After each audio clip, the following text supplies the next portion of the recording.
Welcome back to this wonderful Wednesday here at Suitland High School. My name is Dawn Belton and I'll be updating you on today's events.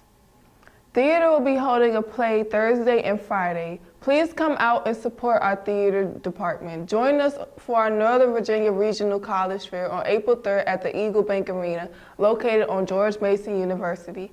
There will be a college fair starting from 6:30 to 8:30. Students and parents are not required to register prior to the fair. Doors are open at 6:30 and parking is available free of charge in parking lots A through L, directly across from the Eagle Bank Arena. For more information, check your PGCPS Gmail. There will be a secure Stock is There opportunity for high school students during spring break. Students will be engaged in service such as volunteering at Martha's Table, an organization that provides healthy groceries at no cost, as well as education to the local DC community, creating care packages to the homeless, and beautification products. This event begins on April 15th through the 19th at Anacostia High School. Earn 28 community service hours in 4 days. Breakfast and lunch will be provided. There is a $25 application fee. There's also I-9s and a chance of available scholarships.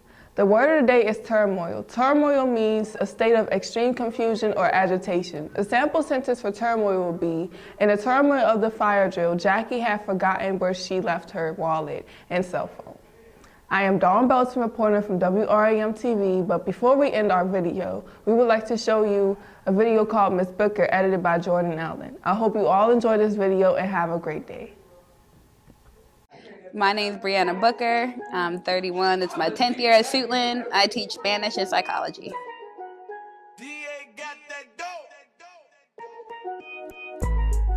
You know, it's a funny question. I never wanted to teach Spanish. I wanted to be a teacher. And then the program I came through needed Spanish teachers because I decided to study Spanish in college, and then the rest is kind of history. Spanish in college. I took Spanish through Spanish 3 in high school. Didn't even know the alphabet, but I got good grades. That's what I tell everybody. I wanted to learn Italian, but I knew I'd never use Italian. So I was like, okay, let me learn Spanish. We had Spanish every single day. My senior year, I spent a semester in Spain, and that was exciting. Being overseas and actually getting to use it and see it live, that's exciting. My teachers were actually very interesting because in learning Spanish in college, all of the teachers were actually students themselves. They were all grad students, they were all from different countries, so they all spoke it differently, they all understood it differently. Even words mean different things in different countries. So, you know, just that diversity definitely helped me in learning Spanish. Spanish in particular probably became a main focus for me becoming a Spanish teacher after I got into the certification program that I was in. When I first came in, I was gonna be an elementary school teacher. I did my lesson and second grade stuff, and I had this mentality of second grade. And then they said they needed Spanish. And I was like, okay, I can do middle school. And then I interviewed here at Suitland. And I was like, okay, I'll do high school Spanish. And then that's just kind of what it was. I think as Americans, we don't value education, and that's why Spanish isn't dominant in school. That's why language acquisition in general isn't dominant in schools.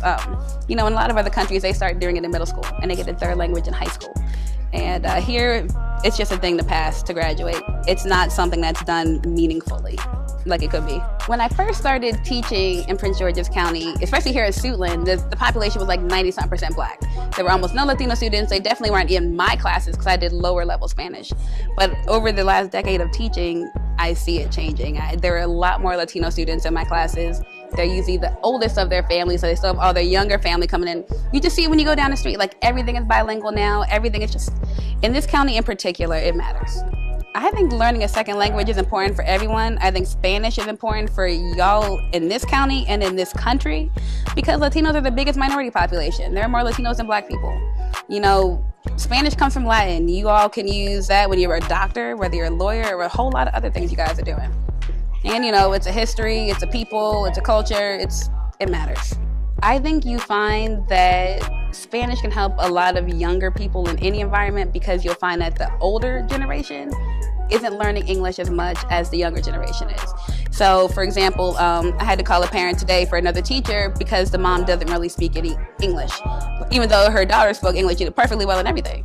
So, you know, I think if they definitely want to go help in the communities, whether it's like medical or service or whatever, they'll definitely be able to interact with the older people more if they know Spanish. You'll start seeing more things in Spanish than you do currently, but since we already don't have an official language, I don't think we're gonna get one.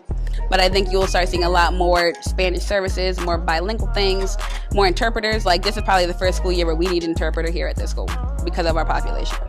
So things like that will change, but no, I don't think we're gonna get an official Spanish language. The demographics at Suitland are changing because the community's changing. So for example, if you go and look in the library, you see all the graduating classes for like the past almost 70 years. And you see how they go from all white, and then they start integrating, and then they're all black, and now you see it changing again. And it's like, it seems like it's almost like every 20 years or so, like all the, for lack of better words, white people move out and all the minorities move in, and then it's the other way. Like, so right now we're going toward the other way, where people who go to school here now won't be able to afford to live around here in the future. So it's just kind of how things are. De nada.